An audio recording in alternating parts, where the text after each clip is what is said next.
Is it only me or does this title race already feels over?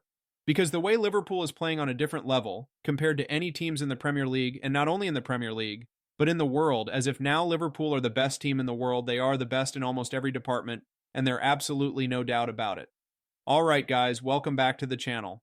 Today I will be talking about the matches that happened yesterday with Liverpool demolishing West Ham by 5-0, and it was pretty much expected because West Ham this season hasn't been so great, but West Ham should really be thankful for what Areola did for them. Because this guy saved them from getting humiliated, which they pretty much got, but Areola saved them from getting their ass whopping much harder. Because the moment the game began, Liverpool were at them. They constantly pushing for the goal, and after Luis Diaz's goal, it was all party for Liverpool. They were just enjoying themselves. This squad is really incredible, to be honest, but someone who is exceptional is Mo Salah. Oh my world. But first, just appreciate this beauty of an assist. How the hell do you even hit your prime again at 33? This guy, something else, he literally has broken so many records this season alone. He has, now 36 goals and assists in 25 games, and it's still December. The way things are going, everything is aligned for both Liverpool and Mo Salah to do something special this season. As if now Mo Salah is the guy to win Ballon d'Or. I can't see another guy even coming that much close to him. Except, I guess, Vinicius Jr. or Rafinha. They have a great shout at it, but Salah has been playing on a different dimension. And not only Salah, but Virgil van Dijk should be appreciated in the same manner.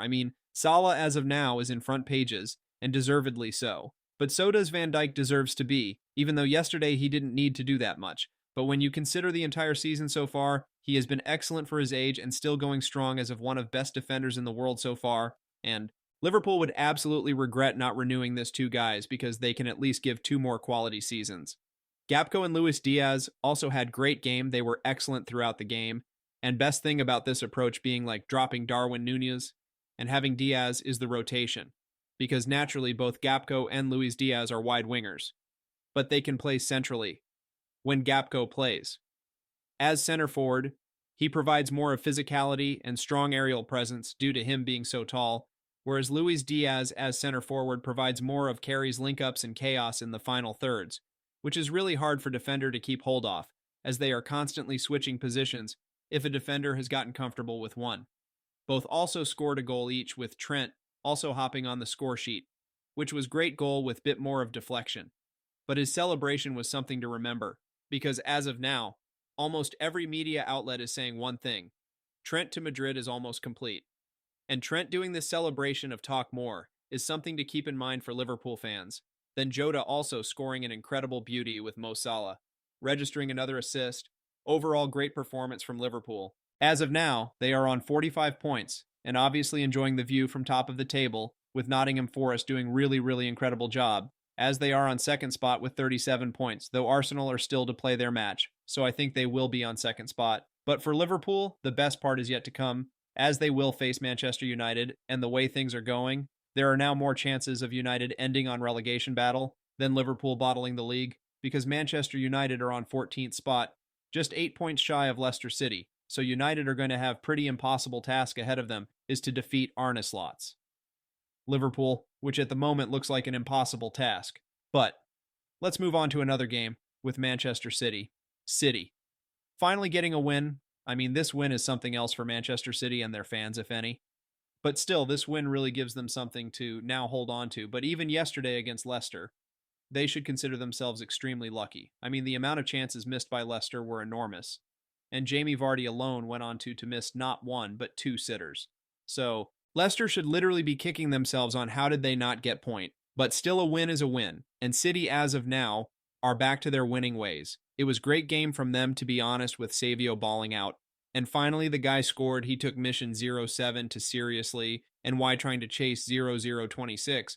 But still, amazing game from him. He was playing on right wing, which again proves that this guy is extremely versatile. As on right wing, he plays more as an out and winger like a traditional winger, but in left-hand side, he plays like inside winger who likes to cut inside the box. Savio really provides a lot of options to Manchester City to ponder upon, but he really has to improve his weak foot and his goal-scoring abilities. Haaland also getting on the score sheet. It feels like a long time, but he finally managed to score. Let's just hope he learned his lesson. Not to disrespect others in that, because he is the one who's getting all the hate now.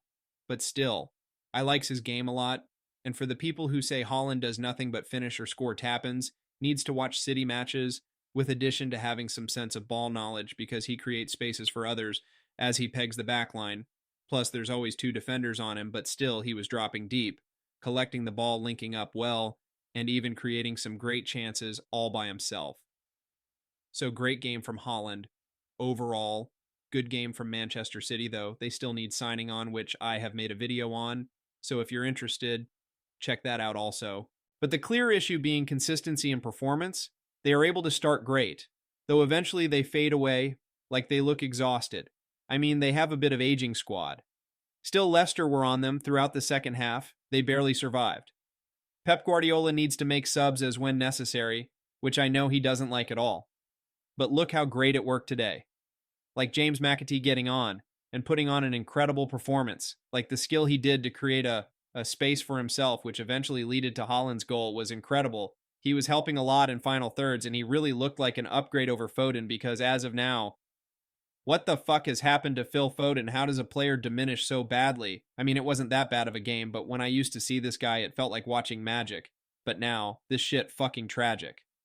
Like Foden has to get back in form or he might be in big issue because others are starting to get in their form. As of now, Manchester City are on 5th spot, with 31 points, with Manchester City being 4 points behind Chelsea, who are yet to play their match. So City are still far from top 4. They have to continue this form because if they can't do it both, the Manchester's name will surely end up in mud this season. The best thing for Manchester City being they will face West Ham, which have been banged pretty well by Liverpool. So having Man City now is curse for them. So City just has one job to do. Focus on winning. Just next game. That's all, just the next game. And one more thing before ending. I actually forgot to talk about Mohamed Kudus because this guy played wonderful. I mean, he literally hit the pole twice, and his first shot was crazy. I will be honest, Mohamed Kudus, the player of his caliber, shouldn't be on West Ham. Like, this guy deserves to be in top-level team, an elite team.